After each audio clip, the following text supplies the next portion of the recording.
महात्मा गांधी का एक कोट है कि स्वस्थ शरीर में ही स्वस्थ मन निवास करता है, लेकिन कई बार अस्वस्थ मन भी अस्वस्थ शरीर का कारण बन जाता है। बदलती जीवन शैली और तेज दौड़ने की जो हमारी प्रयास है, उन प्रयासों के कारण लोग मनोरोगों का शिकार हो जाते हैं, अवसादों का शिकार हो जाते हैं और ऐसे में हमें आवश्यकता होती है किसी मानसिक रोग विशेषज्ञ की। नमस्कार, स्वागत है आपका अलीगढ़ निधि में। और आज हम चर्चा करने वाले हैं एक बहुत ही मशहूर मानसिक रोग विशेषज्ञ डॉक्टर वेद प्रकाश गुप्ता जी से। और यहाँ आपको बता दूं कि मनोरोग विशेषज्ञ यानी मानसिक रोग विशेषज्ञ डॉक्टर वेद प्रकाश गुप्ता इन दिनों अभिश्री हॉस्पिटल जो कि रामघाट रोड पर स्थित है, वहां पर अपनी सेवाएं प्रदान कर रहे हैं। अभिश्री हॉस्पिटल जिसको संचालित करते हैं डॉक्टर ऋषभ गौतम जी और डॉक्टर आभा गौतम जी, जो कि गायकोनोलॉजिस्ट हैं। और यहाँ पर डॉक्टर साहब अपनी सेवाएं प्रदान करते हैं प्रतिदिन, यानी सोमवार से शनिवार प्रातः 9 बजे से लेकर 11 बजे तक। मानसिक रोगों के जितने भी शिकार हैं या जिनको ऐसा आभास भी होता है, वो डॉक्टर साहब से आकर चर्चाएं कर सकते हैं, कंसल्ट कर सकते हैं। डॉक्टर साहब, सबसे पहले बहुत बहुत स्वागत है आपका चैनल। Thank you.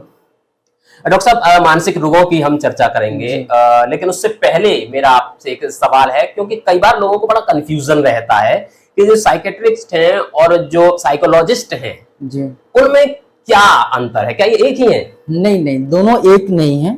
एक्चुअली जो साइकोलॉजिस्ट होते हैं वो उनके पास डिग्री जो होती है सब्जेक्ट साइकोलॉजी, जो कि एक आर्ट का सब्जेक्ट होता है, उसकी होती है। जबकि जो साइकेट्रिस्ट होते हैं वो पहले तो एमबीबीएस करते हैं, फिर जब वो एमडी करते हैं पोस्ट ग्रेजुएशन में, वो साइकेट्री एक सब्जेक्ट होती है, उसके थ्रू करते हैं। जो साइकोलॉजिस्ट होते हैं उनका मेन काम जो होता है वो ये होता है कि वो किसी भी तरीके की थेरेपी देना, टॉक थेरेपी जैसे कि हो गई, किसी की बिहेवियर थेरेपी हो गई, या फिर बहुत सारे साइकोलॉजिकल टेस्टिंग होती है, वो प्रोवाइड करना होता है। जबकि साइकेट्रिस्ट जो होते हैं जिन कामों के साथ साथ, जैसे कि थेरेपी देना, काउंसलिंग करना, इन सब के साथ साथ उनका मेन जो पर्पज होता है वो मेडिकेशंस प्रोवाइड करना होता है। तो किसी भी इंडिविजुअल को, किसी भी पेशेंट को मेडिसिन प्रोवाइड करने का जो काम करते हैं वो साइकेट्रिस्ट का ही होता है। साइकोलॉजिस्ट का काम केवल साइकोलॉजिकल टेस्टिंग के लिए या किसी तरीके की टॉक थेरेपी हो गया, बिहेवियर थेरेपी हो गई, इन चीजों के लिए होती हैं। यानी हम कह सकते हैं कि जो साइकोलॉजिस्ट हैं वो विशेषज्ञ हैं एक विषय के, परंतु जो साइकेट्रिस्ट हैं वो चिकित्सक हैं वास्तव में। चिकित्सक जी, जो किसी भी रोग, साइकेट्री में जैसे बहुत सारी जो परेशानियां होती हैं, जो रोग हैं, उनका निदान मेडिकेशंस साथ में और थेरेपीज के थ्रू, काउंसलिंग के थ्रू करने का काम साइकेट्रिस्ट करते हैं। जबकि साइकोलॉजिस्ट का ये है कि वो मेडिसिन नहीं प्रोवाइड कर सकते हैं, केवल वो थेरेपी कर सकते हैं, बिहेवियर थेरेपी या फिर किसी भी तरीके की कॉग्निटिव थेरेपी कर सकते हैं। तो बिल्कुल जाहिर है आपको ये समझने की सबसे पहले आवश्यकता है कि जो साइकेट्रिस्ट हैं वो एमबीबीएस की डिग्री लेकर आए हैं और उसके बाद उन्होंने एमडी किया है, यानी चिकित्सक हैं।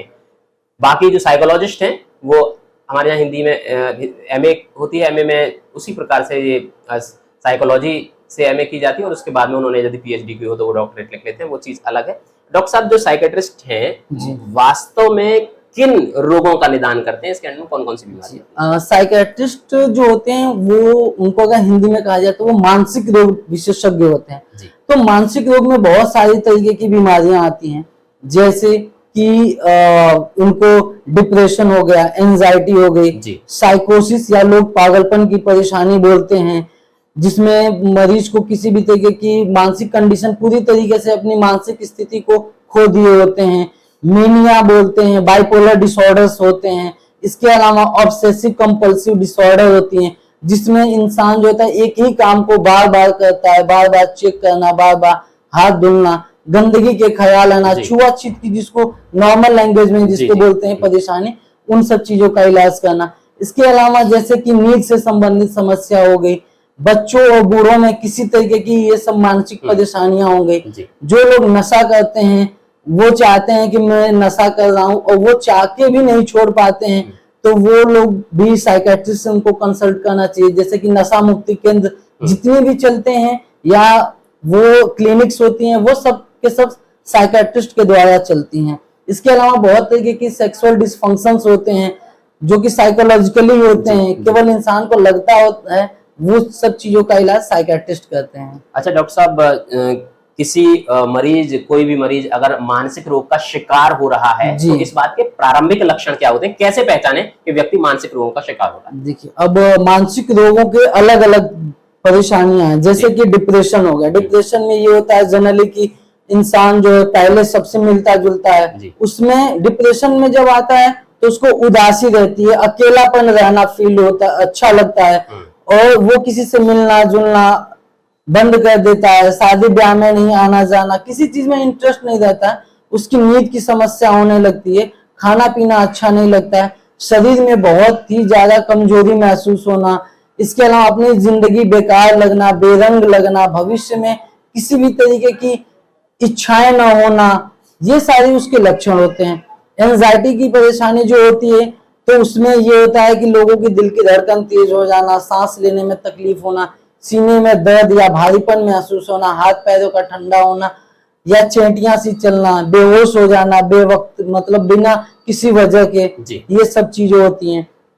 जो साइकोसिस या पागलपन होता है उसमें लोगों के साथ अभद्र व्यवहार करना, बहुत जी। ज्यादा गुस्सा, चिड़चिड़ापन होना, मार देना, पीट देना, इसके अलावा घर से निकल के भाग जाना, अकेले बैठे बैठे बुदबुदाना, नींद का कम आना, लोगों के साथ बदतमीजी या उल्टी सीधी हरकत करना, उल्टी सीधी बातें करना, ये सब चीजें होती हैं। तो जो भी देखिए मानसिक परेशानी के लक्षण ये है कि एक इंसान है वो कुछ समय पहले बिल्कुल नॉर्मल था, उसको जी। कोई भी, जैसे एक नॉर्मल सोसाइटी में रह रहा है, कोई प्रॉब्लम नहीं हो रही है, लेकिन उसकी कंडीशंस खराब होती गई, जिससे वो सोसाइटी के जो नॉर्म्स हैं, जो रीति रिवाज हैं, उनको फॉलो न कर रहा हो तो ये प्रॉब्लम होने लगती है। तो इसमें हमेशा मानसिक रोग विशेषज्ञ हैं, उनसे कंसल्ट करना चाहिए। अच्छा डॉक्टर साहब, कई भ्रांतियां भी होती हैं, मिथ्स भी होते हैं मानसिक जी। रोगों को लेकर, किस प्रकार के मिथ्स होते हैं और कैसे उनको दूर करना चाहिए? कि मिथ तो बहुत सारे हैं। अगर हम साइकेट्री में मिथ की बात करें तो सबसे पहले तो लोगों को ये लगता है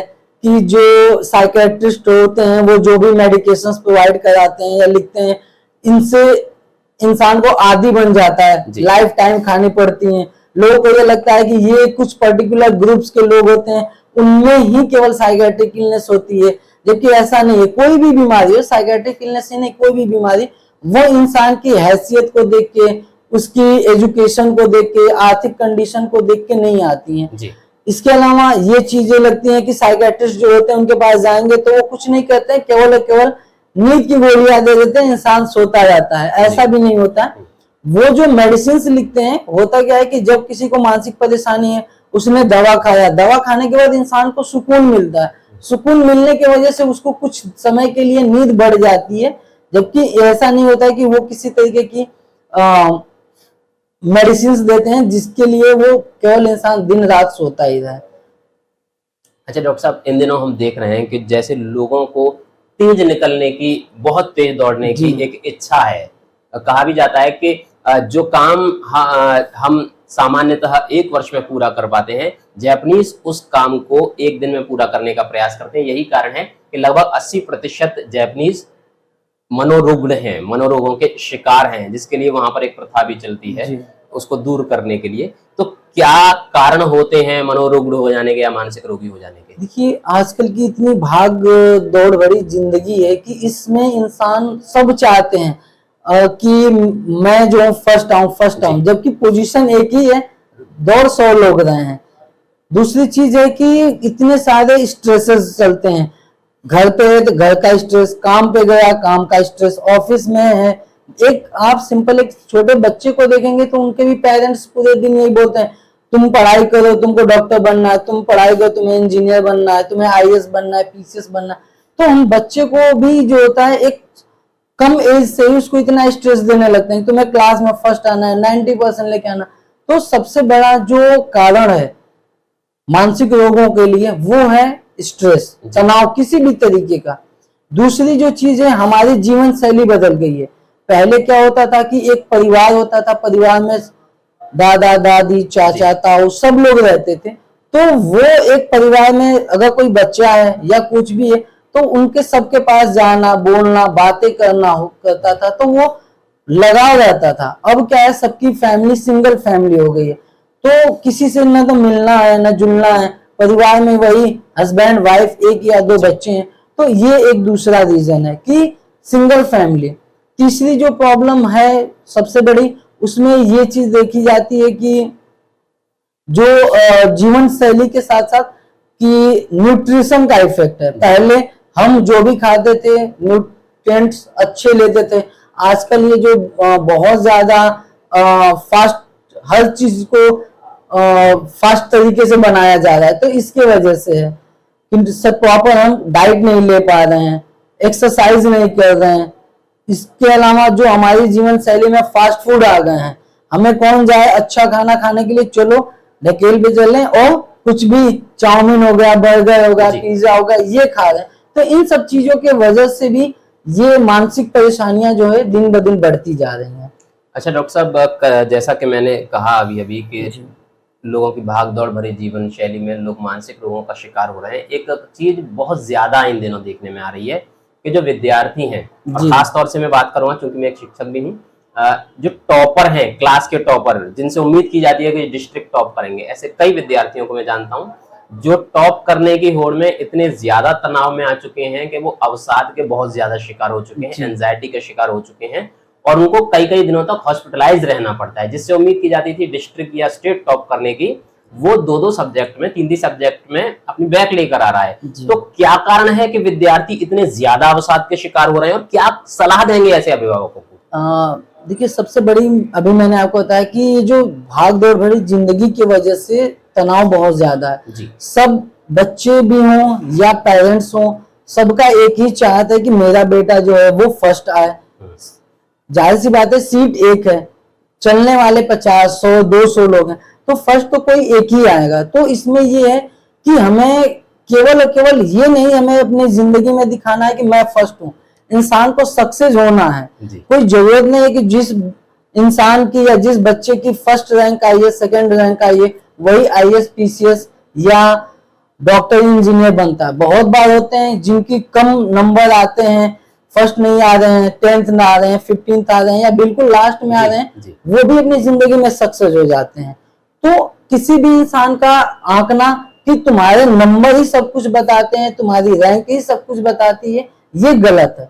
हो सकता है सक्सेस के लिए एक बच्चा हो, उसका दिमाग अगर हमें लग रहा है कि ज्यादातर लग रहा है बिजनेस में, तो कोई जरूरी नहीं कि हम उसको बहुत ज्यादा पढ़ाएं कि उसको फोर्स करें कि नहीं तुम्हें डॉक्टर ही बनना है। उसका मन है बिजनेस करने के लिए, बिजनेस उसके लिए अच्छा है, आप उनको बिजनेस में भेजिए, हो सकता है वहां जाके वो अच्छा कर ले। बहुत ऐसे बच्चे होते हैं, आप देखेंगे उनकी पेंटिंग बहुत अच्छी होती है, ड्राइंग बहुत अच्छी होती है, कुछ बच्चे खेलकूद में आगे हैं। तो पेरेंट्स को भी, अभिभावकों को भी ये देखना होगा कि भाई बच्चे की रुचि किस चीज में है, जिस चीज में रुचि है उसको उसी फील्ड में जाने दें, तो ये एक बहुत अच्छा रहेगा। बच्चे का मन है खेलकूद में जाने के लिए, अभिभावक कहते हैं नहीं तुम्हें तो पढ़ना है, तुम्हें आईएएस बनना है, तुम्हें डीएम बनना है, तो ये सारी चीजें नहीं करनी चाहिए। जैसे कि आपने दो मूवियों को मैं एग्जांपल बताऊंगा, एक तो आपने 3 इडियट देखा होगा, उसका मेन मोटिव यही है, पेरेंट्स के लिए ही वो मूवी बनी थी कि आपको जो है, बच्चे को एक बार पूछ तो लो कि आप क्या करना चाहते हो, आपका क्या इंटरेस्ट है, वो उस चीज में डालना चाहिए। दूसरी मूवी एक मैं आपको बताऊं, अभी कुछ दिन पहले मूवी आई थी, मुझे एक्चुअली इसके बिना मनोज कुमार झा, आईपीएस अधिकारी, जी विकास कीर्ति के स्टूडेंट, हाँ वो उनके स्टूडेंट थे। तो उनका भी देखिए वो, हाँ 12th फेल मूवी का नाम है। तो वो ये सोचे कि वो 12th में फेल होने के बावजूद भी उन्होंने इतनी अच्छी रैंक पे हैं, और अभी भी वो यूपी में इतनी अच्छी रैंक पे एक ऑफिसर है। तो हमें ये चीज नहीं सोचनी है कि बच्चा मेरा फर्स्ट आ जाएगा तो उसने कोई बहुत बड़ा कर लिया, नहीं। आपको बच्चे से पूछ लो आपका क्या मन है, आप क्या करना चाहते हो अपनी जिंदगी में, और बच्चे के अकॉर्डिंगली भी पेरेंट्स को चलना चाहिए। बिल्कुल जाहिर है, क्योंकि कई बार देखा भी गया है कि जो विद्यार्थी, कई बार ऐसा होता है जो विद्यार्थी 10th क्लास तक हो सकता है अच्छे ना हो, 12th क्लास तक हो सकता है अच्छे ना हो, उसके बाद वो डेवलप करते हैं, उसके बाद अच्छे अंक प्राप्त करते हैं। और कहा भी गया है कि किसी भी बच्चे को अंक के लिए बहुत ज्यादा दबाव मानसिक रूप से नहीं बनाना चाहिए। डॉक्टर साहब आगे बढ़ते हैं, अगला मेरा प्रश्न है फोबिया से रिलेटेड है। फोबिया क्या है और क्या लक्षण होते हैं फोबिया के, क्या करना चाहिए यदि किसी व्यक्ति को किसी भी प्रकार का फोबिया? देखिए, फोबिया अगर उसकी हिंदी में हम बात करें तो फोबिया मतलब डर है। तो वो डर किसी भी चीजों का हो सकता है। डर में हो सकता है हम अपने कैरियर को लेके डर बना हो, अपने जो भी हमने अपना नया बिजनेस या स्टार्ट किया उसके लिए हम नए ऑफिस में गए, हमें डर बना होता है कि ऑफिस के लोगों का मेरे साथ रवैया कैसा होगा, मेरा बॉस कैसा होगा, मेरे कलीग्स कैसे मेरे साथ बिहेव करेंगे। फोबिया में बहुत सारी चीजें आती हैं, जैसे कि कुछ लोग होते हैं जिनको छिपकली से डर लगता है, कुत्ते से डर लगता है, बिल्ली से डर लगता है, तो ये सारी चीजें फोबियाज होती हैं। अब सारे फोबिया या डर का अलग अलग इलाज होता है। उसमें हम ये पहले असेस करते हैं कि आपको जो फोबिया है किस किस चीज का है, और उसी चीज के हिसाब से उनका निवारण करते हैं। ज्यादातर ये जो चीजें होती हैं उनको हम कोशिश ये पहले करते हैं कि फोबिया का इलाज हम काउंसलिंग करें, काउंसलिंग से ठीक हो जाती हैं। जैसे कि बहुत मामूली हो, माइल्ड ग्रेड की हो तो सही हो जाती है, थोड़ी सीवियर होती हैं तो उसके लिए काउंसलिंग, बिहेवियर थेरेपी के साथ साथ हमें मेडिकेशंस भी कुछ प्रोवाइड कराते हैं, तो उससे पेशेंट्स जो होते हैं वो अच्छे हो जाते हैं। अच्छा डॉक्टर साहब, इन दिनों एक चीज बहुत ज्यादा चर्चा में रही कि जो देश के नामी चेहरे हैं वो, मैं एक्टर और एक्ट्रेस की बात कर रहा हूँ, वो कई बार डिप्रेशन में चले जाते हैं, कई कई दिनों तक अपने फ्लैट से, रूम से बाहर नहीं निकलते और उनकी बहुत बुरी स्थिति हो जाती है। कई ऐसे चेहरे हैं, बाद में पता भी चलता है कि उसने सुसाइड कर लिया और उसकी कई दिनों बाद शव मिलता है। डिप्रेशन में ये नामी हस्तियां क्यों जाती हैं? क्या डिप्रेशन में जाना एक सामान्य बात है? जी देखिए, ये सब मैंने आपको कुछ देर पहले भी बताया था कि कोई भी मानसिक बीमारी हो वो इंसान की एजुकेशन, उसकी फाइनेंशियल स्थिति को देख के नहीं आती है, वो सब में होती हैं। अब देश के नामी चेहरों की बात कर रहे हैं तो उसमें क्या होता है कि जो लोग फेमस होते हैं वो कुछ भी छोटा काम करे, बड़ा काम करे, उनको कोई बीमारी हो जाए तो वो सारी चीजें मीडिया में हाईलाइट हो जाती हैं। ये आम चीजें हैं, ये सामान्य है, चाहे सेलिब्रिटी हो या नॉर्मल इंडियन पॉपुलेशन हो या कहीं की भी हो, ये बहुत ही कॉमन है, सब में कॉमन होती हैं ये। लेकिन बस ये है कि जो नामी चेहरे होते हैं वो ज्यादा ही फेमस हो जाते हैं इन सब चीजों के लिए। तो बिल्कुल, बहुत बहुत धन्यवाद इतनी लंबी चर्चा हमसे करने के लिए। और हम आपको बस यही सलाह देंगे, जैसा कि डॉक्टर साहब ने कहा, कि किसी भी प्रकार का मानसिक रोग, चाहे वो कितना भी बड़ा या कितना भी छोटा हो, उसका उपचार संभव है, परंतु आवश्यकता इस बात की है कि जैसे डॉक्टर साहब ने अभी अभी बहुत सारे लक्षण बताए, मानसिक रोग के प्रारंभिक लक्षण, उन लक्षणों को हम पहचानें और उनका ट्रीटमेंट लें। क्यों डॉक्टर साहब? जी बिल्कुल। और मैं एक और चीज लास्ट में आपसे कहना चाहूंगा। देखिए होता क्या ना, सबसे बड़ी जो चीज होती है, लोगों को लगता है कि मानसिक परेशानी या नहीं है, तो वो सबसे पहले क्या होता है कि बहुत बार किसी बाबा के यहाँ, मौलवी के यहाँ, उनको लगता है कि ऊपरी चक्कर है, वो मंदिर घूमते रहते हैं, मजार पे घूमते रहते हैं। भूलैया एक बड़ा उदाहरण है इसका। जी जी जी बिल्कुल बिल्कुल। हाँ, तो मैं अपने और आपके थ्रू जो भी दर्शक हैं, मैं इनको ये बताना चाहूंगा कि ये एक मानसिक परेशानियों के लक्षण होते हैं, और इन सब चीजों का इलाज जितनी जल्दी आप शुरू करा देंगे, मरीज उतना जल्दी अच्छा हो जाता है। और इन ऊपरी चक्कर के भरोसे न रहें, ये केवल और केवल मानसिक परेशानियां होती हैं। कुछ शरीर में, हमारे दिमाग में केमिकल्स होते हैं, उनकी कमी की वजह से या किसी किसी केमिकल की अधिकता की वजह से ऐसे लक्षण आ जाते हैं। तो इनका आके और पूरी तरीके से किसी साइकियाट्रिस्ट से, मनोचिकित्सक से सलाह लेनी चाहिए और इसका इलाज करना चाहिए, न कि किसी भी तरीके के ऊपरी चक्कर के भरोसे रहने चाहिए। बिल्कुल, जाहिर है, बड़ी बहुत महत्वपूर्ण बात यह है कि कई बार किसी व्यक्ति को हम ऐसा अनुमान लगाना प्रारंभ कर देते हैं कि इसको कोई प्रेत बाधा है या किसी प्रकार का ऊपरी चक्कर है। ये एक मानसिक रोग है और इसका इलाज भी किसी मनोचिकित्सक के द्वारा ज्यादा बेहतर हो सकता है। अगर आप किसी ओझा आदि के पास जाते हैं तो मरीज की जान पर बन आ सकती है। तो इसलिए सबसे पहला आपका कर्तव्य होना चाहिए किसी अच्छे मानसिक रोग विशेषज्ञ से मिलें, और आपको सलाह दी जाती है कि जब भी किसी भी प्रकार के मानसिक रोगों का आपको लक्षण प्राप्त हो, आप सीधे चले आए अभिश्री हॉस्पिटल, रामघाट रोड पर, फारसी चौराहे से थोड़ा सा आगे पड़ता है, लेफ्ट साइड में आपको मिलेगा, जहां जिसके निदेशक हैं डॉक्टर ऋषभ गौतम और डॉक्टर आभा श्रीवास्तव गौतम। और यहाँ डॉक्टर साहब आपको मिलेंगे, आपको सलाह देंगे प्रातः 9 बजे से लेकर के प्रातः 11 बजे तक। बहुत बहुत धन्यवाद डॉक्टर साहब बातचीत करने के लिए।